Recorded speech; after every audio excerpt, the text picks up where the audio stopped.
The notification lit up my phone screen like a bomb about to detonate. Photos uploaded to cloud storage. 4 seconds later, I realized I'd made the biggest mistake of my professional life. I wasn't supposed to have taken those photos. I definitely wasn't supposed to be in this train compartment with her. And I absolutely wasn't supposed to learn, as the train rolled through the rainy Pennsylvania countryside, that her husband was James Sullivan, the same man who would be evaluating my performance review next Monday.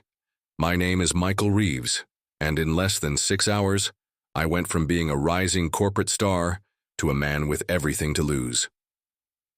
The Amtrak Northeast Regional from Boston to Washington, D.C. was packed that Friday afternoon in May.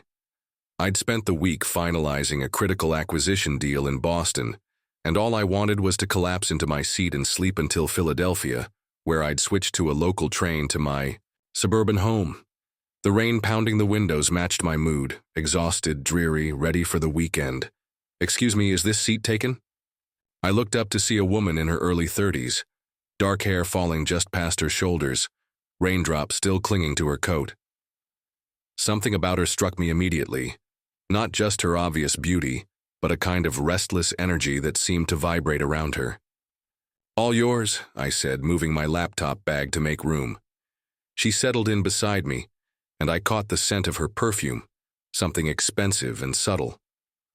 Under normal circumstances, I might have put my headphones back on and drifted to sleep. But when she smiled and said, "Looks like we're train buddies for the next few hours," something made me smile back. "Michael," I said, offering my hand. "Elena," she replied, her grip firm and confident. "Running from or toward something?" The question caught me off guard. "Excuse me. People on trains are usually in transit between two versions of themselves," she said, shrugging out of her coat. "The person they were and the person they're about to be. I've always found that fascinating." It was the kind of pseudo-philosophical comment that would normally make me roll my eyes, but the way she said it, with a hint of self-awareness and humor, made me laugh instead. "In that case, I'm running toward a weekend of doing absolutely nothing after a week of contract hell in Boston."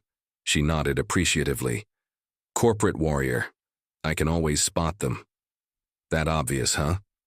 I straightened my tie unconsciously. "The suit is a giveaway," she said, "but it's more the look in your eyes. Like you've been staring at spreadsheets for so long you've forgotten what sunlight looks like." I laughed again, surprised by how quickly she'd cut to the heart of my exhaustion. "Guilty as charged. What about you, running from or toward?" She hesitated just for a moment.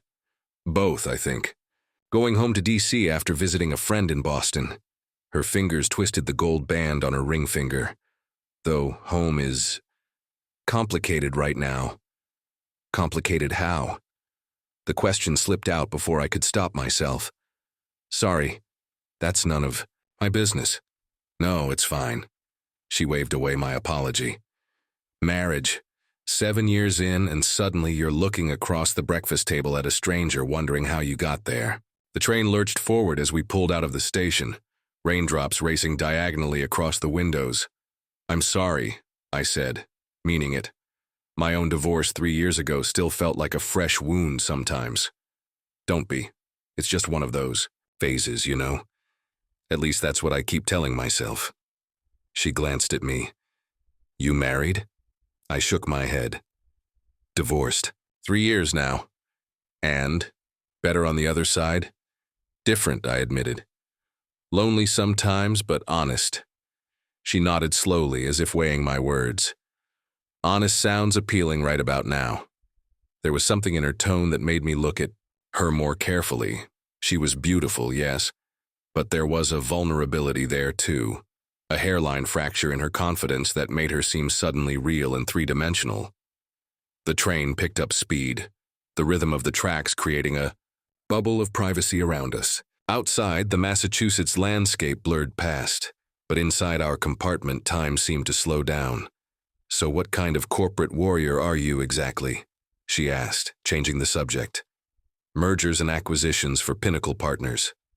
Essentially, I help bigger companies swallow smaller ones and convince everyone it's for the best." I gave her my standard self-deprecating explanation. Something flickered across her face, so quickly I almost missed it. Interest? Concern? I couldn't tell. Sounds ruthless, she said. It can be. But sometimes it's the right move for everyone involved. The smaller company gets resources they need. The larger one gets innovation or market share. When done right, it works. I was on autopilot, giving the same defense I always did when people reacted negatively to my job. And you? What do you do when you're not contemplating the philosophical state of train passengers? She smiled, a genuine one that reached her eyes. I run a boutique PR firm in D.C., crisis management mostly, helping people and companies when they've royally screwed up. So you're the person they call when the CEO gets caught embezzling or sending inappropriate texts? Something like that. Though lately it's been more about data breaches and privacy scandals. The digital paper trail is the modern smoking gun. The conversation flowed easily after that. We talked about everything and nothing. Favorite restaurants in D.C., the merits of Boston's subway system versus Washington's metro, books we'd read recently. The rain continued to pour outside, creating a cozy backdrop to our increasingly personal conversation. By the time we passed through New York, 3 hours later, it felt like we'd known each other for years. The train car had emptied somewhat, giving us more privacy. She'd kicked off her shoes and tucked her legs under her, fully relaxed now as she told me about growing up in Chicago with 3 older brothers. They taught me how to throw a punch before I learned to ride a bike, she laughed. Dad was horrified, but Mom secretly approved. Explains the confident handshake, I noted, making her smile. What about you? Siblings? Just one sister. Younger. She's in California now, teaching marine biology and telling me I work too much every time we talk. Smart woman, your sister. She is, I agreed. Probably right, too. There was a pause, comfortable but charged with something unspoken. Elena looked out at the passing scenery, now somewhere in New Jersey. The rain had finally stopped, leaving everything looking fresh and renewed. Can I ask you something personal? She said finally, turning back to me. After everything we've discussed so far, I think we're past formalities. Your divorce, what happened? I took a deep breath. It wasn't something I discussed often, especially not with strangers. But Elena didn't feel like a stranger anymore. The short version? We wanted different things. She wanted children, a house in the suburbs. I was building my career, traveling constantly. By the time I realized what I was losing, she'd already moved on emotionally. And the long version?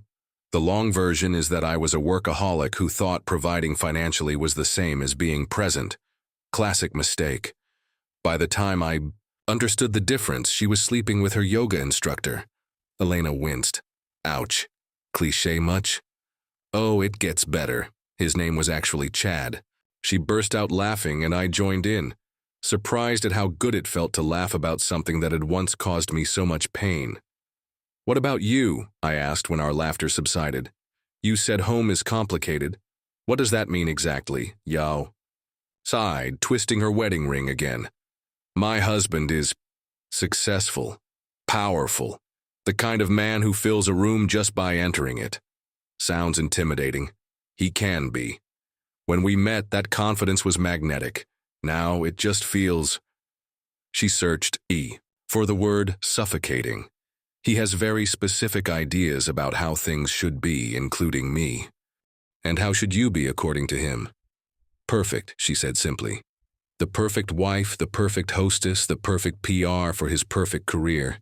Never a hair out of place, never an opinion that might contradict his. Sounds exhausting. Especially because I used to love my work, my independence.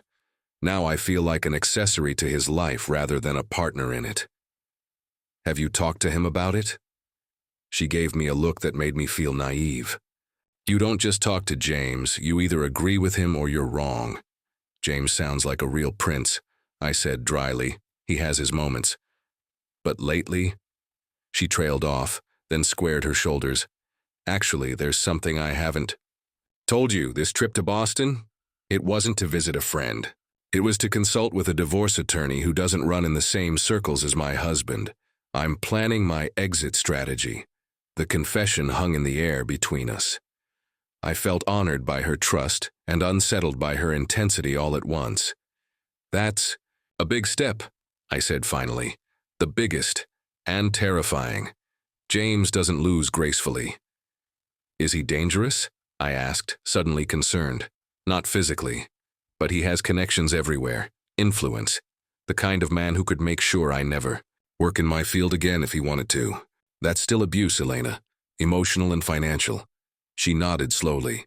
"I know, that's why I've been documenting everything, transferring funds slowly to accounts he doesn't know about, planning carefully." The train announcement broke into our conversation. "Next stop, Philadelphia 30th Street Station." "That's me?" I said, surprised by the disappointment I felt. "I switched to the local line here." "Oh." She looked genuinely disappointed too. "I'm continuing to DC." We sat in silence as the train began to slow. Outside, the Philadelphia skyline came into view, golden in the late afternoon sun that had finally broken through the clouds. "Michael," she said suddenly, "would you consider staying on until DC? We could have dinner, continue this conversation." Her eyes held mine, challenging and vulnerable all at once. "Unless you have someone waiting for you at home?" I should have said no. I had reports to finish, emails to send, a meeting to prepare for on Monday with our newest acquisitions executive team. But sitting across from Elena, all those responsibilities seemed distant and unimportant. "No one's waiting," I said, "and dinner sounds great." Her smile was radiant. "Perfect." As the train pulled into Philadelphia Station, I texted my neighbor who had my spare key, asking her to feed my cat. Then I settled back into my seat, watching the city recede behind us as we continued south toward Washington. "You know," Elena said, her voice lighter now, "this reminds me of that old movie, Before Sunrise. Strangers meet on a train, decide to spend time together in a city." "Never saw it," I admitted. "How does it end?" "Ah, for that you'd have to watch the sequels too. It's complicated." Complicated seems to be the theme of the day. She laughed, then surprised me by reaching over and taking my hand. Her touch was electric, sending a current up my arm and straight to my chest. "Thank you for staying," she said softly. "I haven't felt this seen in a very long time." I squeezed her hand in response, unable to find the right words for the mixture of attraction, connection, and warning bells going off in my head. By the time we pulled into Union Station in DC, twilight was falling over the capital. Elena suggested a small French bistro a few blocks from the station, tucked away on a side street away from the tourist areas. "Best steak frites in the city," she promised as we walked, the air still damp from the day's rain, but warm with the promise of summer, and more importantly, unlikely to run into anyone my husband knows. The restaurant was everything she'd promised. Intimate, dimly lit, with genuine French speakers moving efficiently between the tables. We were seated in a corner booth, the kind designed for couples having conversations they don't want overheard over wine and delicious food. Our conversation deepened. Elena told me more about her marriage, how it had started with genuine love but deteriorated as her husband's career in corporate law had taken off, how his need for control had gradually extended to every aspect of their lives until she felt like she was suffocating. "Last month he actually gave my assistant a dress code document," she said, shaking her head in disbelief. "Not my assistant at his firm, my assistant at my own company, with color swatches and heel height requirements." "You're kidding." I wish I were. When I confronted him about it, he said he was protecting our shared brand. As if my professional reputation was just an extension of his. "That's when you decided to leave?" She nodded, taking a sip of her wine. "That was the final straw, but I have to be careful. His firm handles some of the biggest corporate clients in DC. He's on a first-name basis with 3 Supreme Court justices and plays golf with half the Senate. Sounds like a man who's used to getting his way." "Exactly. Which is why I've been methodical, building my case, securing my finances. The lawyer I met in Boston specializes in high-conflict divorces involving powerful men. She said I have everything I need to proceed." "When do you plan to file?" "Next month, after his firm's annual gala." One last performance as the perfect power couple, then I'm out. I raised my glass. To new beginnings, then. She clinked her glass against mine, her eyes never leaving my face. To honest connections. The energy between us had been building all day, but in that moment it crystallized into something undeniable. I knew what would happen next, and for once in my carefully managed life, I didn't try to analyze or control it. We barely made it through the door of her pied-à-terre in Georgetown. Before she was kissing me, her body pressed against mine with an urgency that matched my own. The apartment was sparsely furnished but elegant, clearly a space her husband rarely visited. "Are you sure about this?" I asked, giving her one last chance to reconsider as we stood in her darkened living room. "I've spent 7 years being someone else's idea of perfect," she whispered against my lips. "Tonight I want to be real with you." What followed was a night of connection that went beyond the physical, though that aspect was undeniably intense. There was a freedom in Elena's expressions, her movements as if she were rediscovering parts of herself long suppressed. And in that freedom, I found something I'd been missing too. Not just intimacy, but genuine presence with another person. Later, tangled in her sheets as the digital clock on her nightstand blinked 2:17 a.m., she propped herself up on one elbow and studied my face. "What are you thinking?" I asked, brushing a strand of hair behind her ear. This was supposed to be simple. A connection with a stranger, no complications. But I like you, Michael, more than I expected to. I pulled her closer, breathing in the scent of her hair. "I like you too. Enough to see me again?" After I've sorted out my situation, the question hung in the air between us. The rational part of my brain, the corporate strategist who assessed risks and rewards for a living, was sending warning signals. Getting involved with a woman in the midst of a high-conflict divorce from a powerful man was the definition of complicated. But there was something about Elena that bypassed all my careful defenses. "Yes," I said simply. "I'd like that." She smiled, relief evident in her expression. "Good, because I think this could be something worth exploring." We fell asleep sometime after 3 a.m., and I woke to sunlight streaming through unfamiliar curtains and the smell of coffee brewing. Elena was already up, dressed in silk pajamas, her hair pulled into a messy bun as she set 2 mugs on the small table by the window. "Morning," she said, smiling when she saw I was awake. "Coffee?" It was such a domestic scene, so incongruous with the circumstances of our meeting that I couldn't help but laugh. "What's funny?" she asked, bringing me a steaming mug. "Just thinking about what you said on the train. People traveling between versions of themselves. I definitely didn't expect this version when I got on that train yesterday." "Regrets?" Her tone was light, but I could hear the genuine question underneath. "Not a single one," I assured her, accepting the coffee, though I should probably get going soon. I have a big meeting on Monday I need to prepare for. A shadow passed over her face so quickly I almost missed it. "Of course. Work calls." "Unfortunately, new acquisition we're integrating. I'm meeting the executive team for the first time, including my new boss." I took a sip of coffee, then added, "Actually, you might know some of these DC legal powerhouses. The firm is Sullivan, Winters & Reed. They specialize in corporate law." The mug slipped from Elena's hand, shattering on the hardwood floor. Coffee, splashing across both our legs. But it wasn't the hot liquid that made me recoil.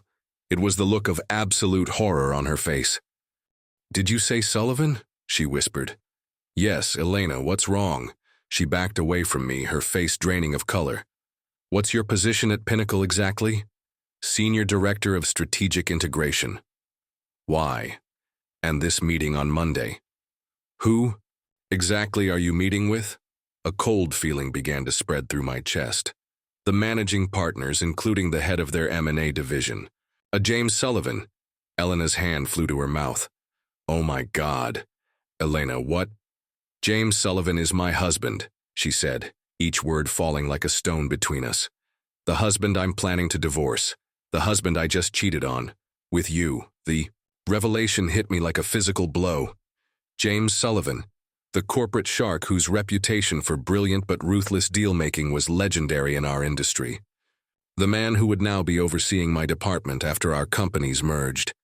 The man whose wife I had just spent the night with. "This can't be happening," I muttered, standing up so quickly I almost tripped. "Of all the people on that train, you think this is a coincidence?" Elena's voice had changed, hardened somehow. "Michael, do you honestly believe I didn't know exactly who you were when I sat next to you yesterday?" The second revelation was even more disorienting than the first. "You knew, the whole time." She looked away, guilt flashing across her features. "Not the whole time. I recognized your name when you introduced yourself. Pinnacle's acquisition of my husband's firm has been the only topic of conversation in our house for months. So last night, all of this, it was some kind of setup?" My mind was racing, trying to piece together her motives. "What was the plan, Elena? Use me to make him jealous, get leverage for your divorce?" "It wasn't like that," she insisted, reaching for me, but I stepped back. "The connection between us was real, is real. But yes, I did have an ulterior motive for approaching you." "Which was what, exactly?" She took a deep breath. "Information. About the acquisition. About how Pinnacle plans to restructure after the merger." "Corporate espionage?" I couldn't believe what I was hearing. "You slept with me to get insider information about a business deal?" "Not just any business deal. This merger is why my divorce is so complicated. James has structured his compensation package to hide assets, millions that should be part of our marital property. If I file before understanding how the deal is structured, I could lose everything." My professional instincts finally kicked in through the emotional chaos. "Does your husband know you approached me?" "God, no. He thinks I was in Boston visiting a college friend." I began gathering my clothes, my hands shaking with anger and fear. "I need to get out of here." "Michael, please, let me explain fully. I think you've explained quite enough." I pulled on my wrinkled shirt from yesterday. "Do you have any idea what this could do to my career? Sleeping with the wife of the firm we're acquiring? Even if it wasn't industrial espionage, which I'm not convinced it wasn't, it's a massive conflict of interest." "I never asked you any direct questions about the deal," she pointed out. "And I never intended for James to find out about us." I laughed bitterly. "Well, that's comforting." As I dressed, my phone chimed with an incoming message, then another, and another. The sound was like an alarm cutting through the tension in the room. When I finally checked the screen, what I saw made my blood run cold. "What is it?" Elena asked. Noticing my expression, I turned the phone toward her.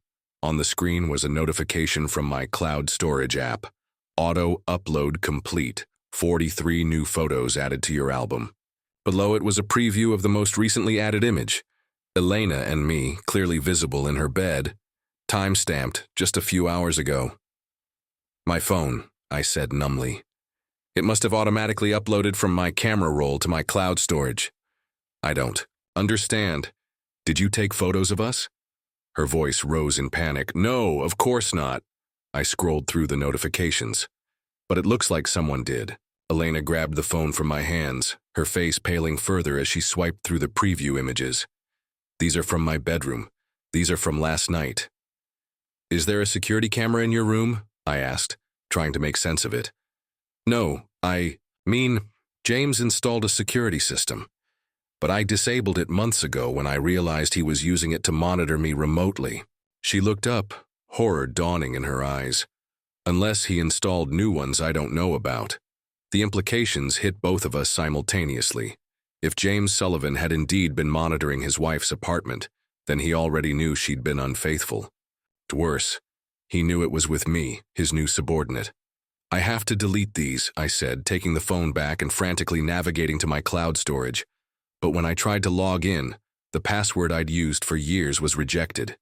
"Access denied." I read aloud. "This account has been locked due to suspicious activity." "He's already accessed it," Elena whispered. "James has contacts at every major tech company. If he wanted access to your cloud storage, he could get it with one phone call."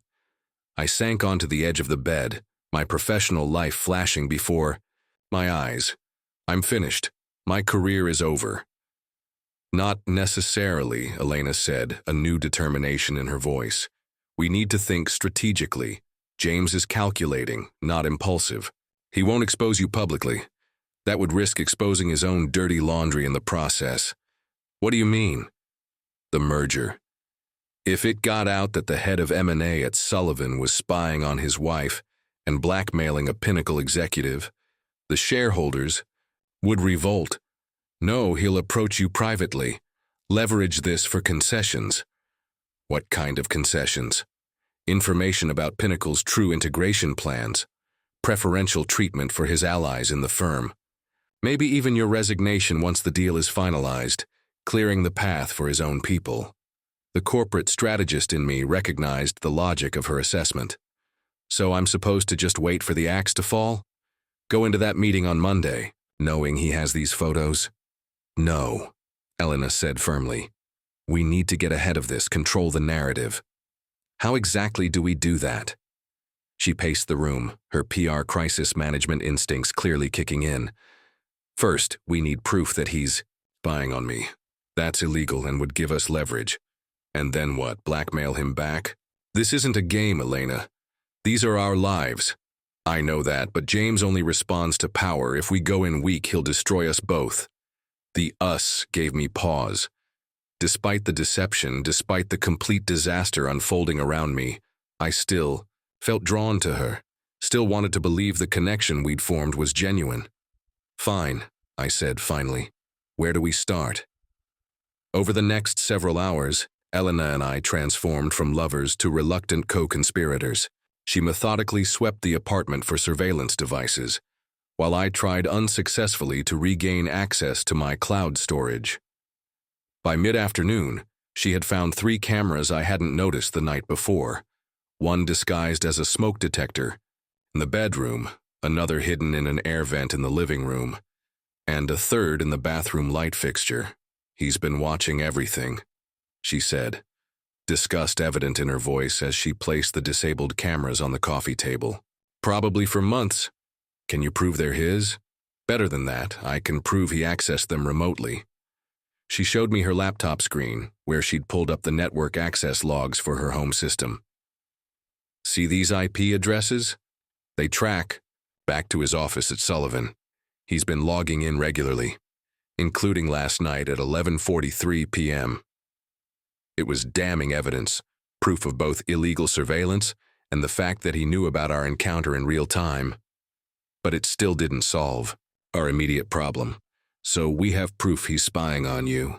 That might help your divorce case, but it doesn't change the fact that he has compromising photos of me with the wife of a key business partner. Photos that could end my career. Elena closed her laptop, determination hardening her features. There's only one way forward. We have to confront him directly, today, before he has time to put whatever plan he's forming into action. Confront him? Are you insane? We go to his office now, together. Present the evidence of his illegal surveillance. Make it clear that if he uses those photos against you in any way, we go public with everything. The spying, the hidden assets, all of it. That's mutually assured destruction. We'd all lose. Exactly. Which is why he'll agree to a compromise. She leaned forward, her eyes intense. James always chooses self-preservation. Always. It was a desperate plan, fraught with risk. But as I looked at the disabled cameras on the table, physical proof of James Sullivan's controlling, possibly illegal behavior, I realized it might be our only option. Okay, I agreed reluctantly. We confront him together. Sullivan, Winters. And Reed occupied the top 3 floors of a gleaming office tower in downtown D.C. As our Uber approached the building, my stomach twisted with a combination of dread and determination. Elena had changed into what she called her power armor, a tailored black pantsuit with subtle red accents that made her look formidable and professional. I was still in yesterday's rumpled suit, which did nothing for my confidence. Remember the plan, she said quietly as we entered the massive marble lobby. We stay calm, stick to the facts, and present a united front. Don't let him separate us or control the narrative. And if he refuses to negotiate, he won't. Trust me, I know how he thinks. The receptionist's eyes widened slightly when Elena approached. Clearly, the boss's wife dropping in unannounced on a Saturday was unusual, but her professional mask quickly recovered. "Mrs. Sullivan, Mr. Sullivan isn't expecting you." "That's fine, Melissa. Is he in his office?" "Yes, but he's on a call with—" "Perfect. We'll head right up." Elena strode toward the executive elevator, keycard already in hand. I followed, trying to project a confidence I definitely didn't feel as the elevator ascended to the 30th floor. Elena reached over and squeezed my hand briefly. "Whatever happens in there, I meant what I said last night. What's between us is real." I wanted to believe her. Despite everything, I still wanted to believe her. James Sullivan's corner office offered a panoramic view of the Capitol and the Washington Monument beyond. The man himself sat behind an imposing desk of dark wood, phone to his ear. He looked up as we entered, and I saw the exact moment of recognition in his eyes, followed quickly by something calculating and cold.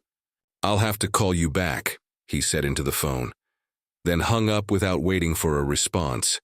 He was exactly as I'd imagined from his reputation and Elena's descriptions. Tall, impeccably dressed in a custom suit even on a Saturday, with silver-streaked dark hair and the kind of tan that spoke of regular vacations in exclusive locations. Handsome in that polished political way that screamed power and privilege. "Elena," he said, his voice controlled but with an undercurrent of steel. "What an unexpected surprise." His eyes shifted to me. "And you must be Michael Reeves from Pinnacle." We weren't scheduled to meet until Monday. The casual way he confirmed he knew exactly who I was sent a chill down my spine. "We need to talk, James," Elena said, placing her laptop and the disabled cameras on his desk. "About these, and about the photos you took remotely from my apartment last night." If she expected him to look surprised or caught off guard, she was disappointed. James Sullivan merely leaned back in his chair, steepling his fingers. "I see," he said calmly. "And what is it you hope to accomplish with this confrontation?" "We know you've been illegally monitoring my private residence," Elena continued, opening her laptop to display the network logs. "We have proof it traces back to your office IP address. We also know you've accessed Mr. Reeves's cloud storage without authorization. A federal offense." Sullivan's expression remained impassive.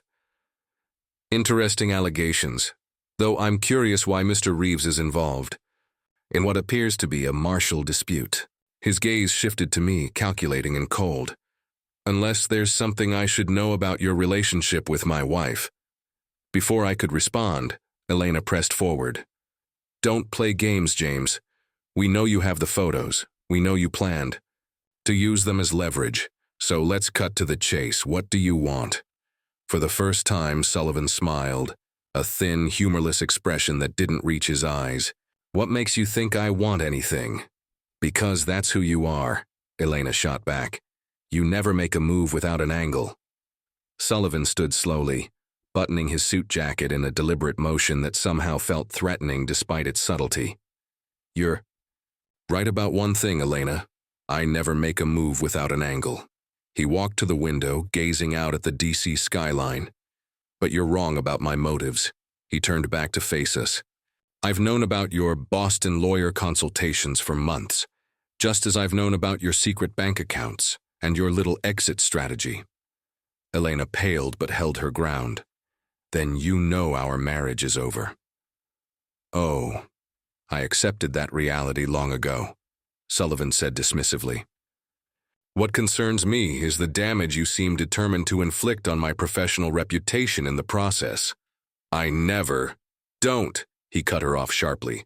"Don't insult my intelligence by denying you approached Mr. Reeves specifically because of his position at Pinnacle. The question is whether he was a willing participant in your corporate espionage." He turned his gaze to me, and I felt the full weight of his assessment. This was the feared negotiator who had built his firm from nothing. The man whose reputation for ruthlessness was legendary. "I had no idea who Elena was when we met," I said, finding my voice at last. And no information about the merger was discussed. Sullivan raised an eyebrow.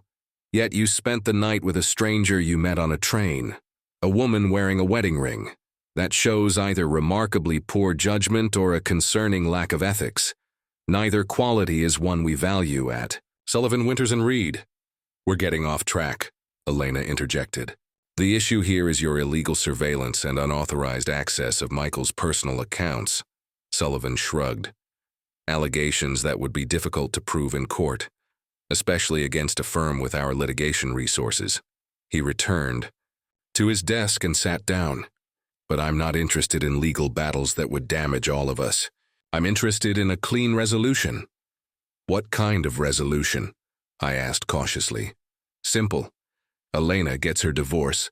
I'll even agree to the financial terms her Boston lawyer suggested, which, by the way, are quite favorable to her. He looked at his wife. In exchange, you sign an ironclad NDA regarding our marriage and my business dealings. Elena frowned. And Michael? Mr. Reeves continues in his current role through the merger transition. Once complete, he receives a generous severance package and a glowing recommendation for his next position, which will need to be outside of our combined organization, of course. I processed his offer. It was better than I had expected. I wouldn't be publicly humiliated or fired immediately. I'd have time to find a new position on my terms. But still. And the photos? I asked. Deleted from all storage locations, you have my word. Elena laughed bitterly. Your word means nothing, James. Perhaps not to you anymore, he acknowledged. But in business, my reputation for honoring agreements is impeccable. Ask anyone. The worst part was he was right. Whatever his personal failings, James Sullivan was known for keeping his business commitments. It was part of what made him such a formidable force in corporate law. Why? I asked suddenly. Why offer? Anything? You hold all the cards here. Sullivan studied me for a moment, seeming almost impressed by the direct question. Contrary to what my wife believes, I'm not motivated solely by power or control. I'm motivated by efficiency. A public scandal hurts the merger. A messy divorce, with accusations of corporate espionage, hurts the merger. And right now, this merger is worth approximately $340 million to our combined stakeholders. He straightened his already perfect tie. So yes, while I could destroy both your careers with a few emails, it would be inefficient, bad business. I glanced at Elena, trying to gauge her reaction. Her face was a professional mask, but I could see the tension in her shoulders. And if we refuse your terms, she asked. Sullivan shrugged. Then I released the photos. Mr. Reeves is fired for cause and blacklisted in the industry. You get nothing in the divorce after I prove your attempted corporate espionage. And the merger still happens, just more messily. He smiled thinly. As I said, inefficient? The office fell silent as Elena and I absorbed his words. It wasn't a negotiation. It was an ultimatum dressed up as a compromise. I need to think about it, I said finally. Of course, Sullivan replied smoothly. You have until our meeting on Monday, 9 a.m. sharp. He stood, signaling the end of our conversation. Now, if you'll excuse me, I have actual work to attend to. As we rode the elevator down to the lobby, neither of us spoke. The confrontation had gone nothing like we expected. Instead of catching Sullivan off guard, he had been fully prepared, had possibly been orchestrating events from the beginning. Outside on the street, the early summer heat hit us like a wall. Elena hailed a officer cab, then turned to me. Come back to my apartment, we need to talk through this. I hesitated. I think I need some space to process.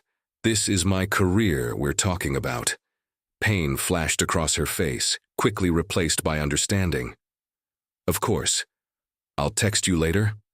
I nodded, then watched as she climbed into the cab and disappeared into DC traffic. As I began walking toward Union Station, my phone vibrated with an incoming email. The subject line read simply, Proof of deletion. It was from James Sullivan, sent from his personal email rather than his work account. The message contained only a brief note. As discussed, JS. Attached was a video showing him permanently deleting the photos from what appeared to be multiple storage locations, followed by emptying the trash folders. The final frame showed a terminal command executing some kind of secure deletion protocol. It was exactly what I had asked for, proof that the photos were gone, and yet somehow it felt like another move in a game I didn't fully understand.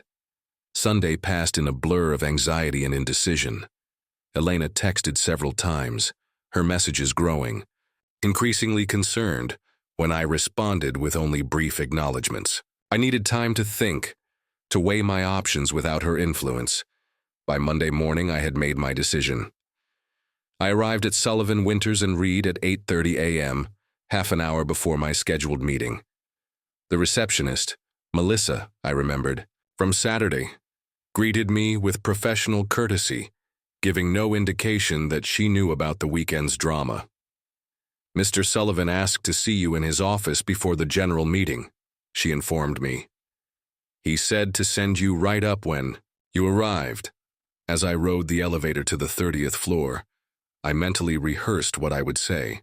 I had spent the night drafting and redrafting my approach, trying to find leverage where there seemed to be none. Sullivan was waiting, standing by the window with a cup of coffee in hand. He looked immaculate and utterly relaxed, as if our confrontation on Saturday had never happened. "Michael," he greeted me, gesturing to a chair. "Coffee?" "No, thank you." "Direct. I appreciate that." He sat behind his desk. "Have you made your decision?" "I have. But first, I'd like to know something." I leaned forward. "Did you orchestrate all of this? Elena sitting next to me on the train, was that planned?" Sullivan studied me for a moment. "Would it matter if it was?" "It would to me." He sighed, setting down his coffee cup. "The truth, then. No, I did not arrange for my wife to meet you on that train. Elena's capacity for deception is entirely her own." His expression hardened slightly. "Though I've been aware of her dissatisfaction for some time. The surveillance was installed after I discovered her first consultations with divorce attorneys 3 months ago. So you've been spying on your wife for months, planning for this divorce." "Planning for all contingencies," he corrected. "It's what I do professionally. Why would my personal life be any different?" There was something almost sad in his pragmatism. A man so accustomed to strategic thinking that even his marriage had become a series of moves and counter-moves. "As for Elena's approach to you specifically," he continued, "I believe that was opportunistic on her part. She recognized your name, knew your position at Pinnacle, and saw an opportunity to gather information that might help her divorce case." He shrugged. "Simple exploitation of a convenient target." His words stung, reinforcing my fears that the connection I'd felt with Elena had been manufactured for her benefit.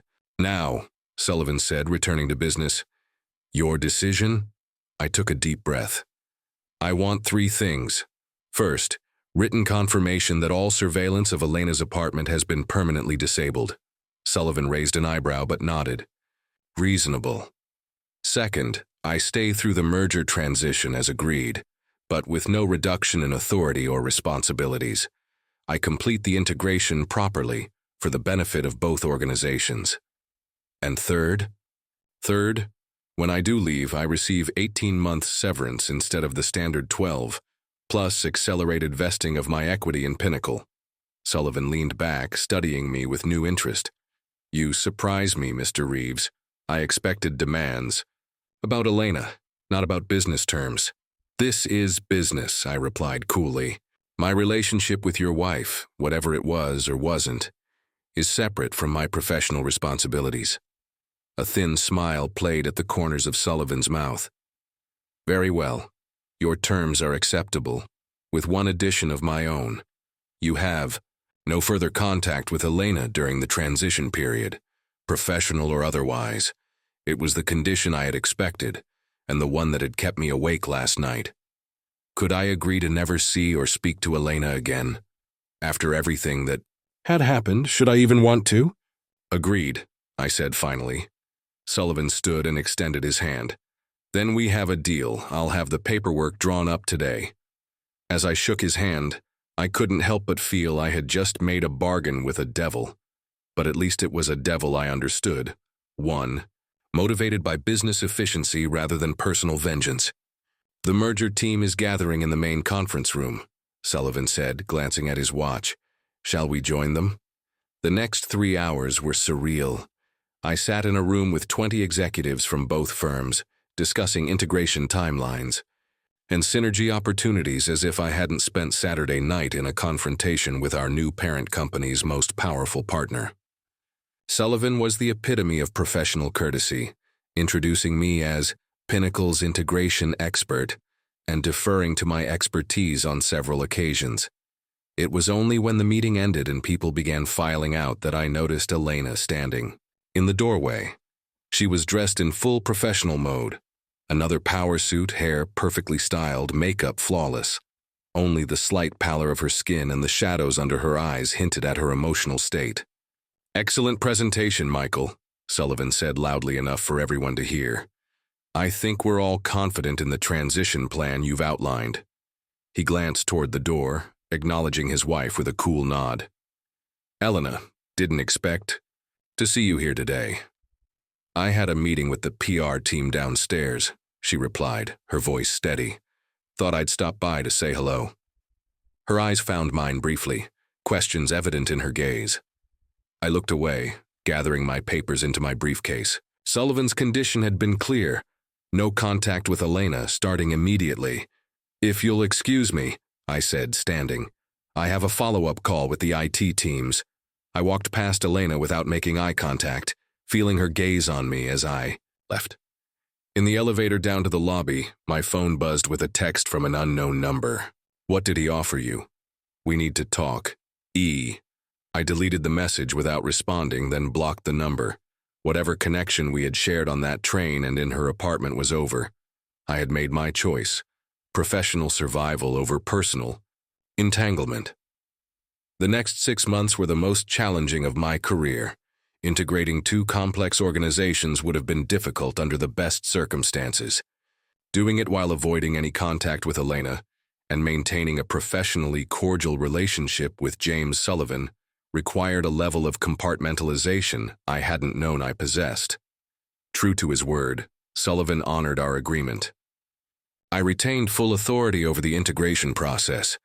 My recommendations were implemented without interference, and the paperwork for my enhanced severance package was processed without issue. Elena tried to contact me several times in the first month. New phone numbers, emails from accounts I didn't recognize. Each time I blocked the contact without responding. Eventually the attempts stopped,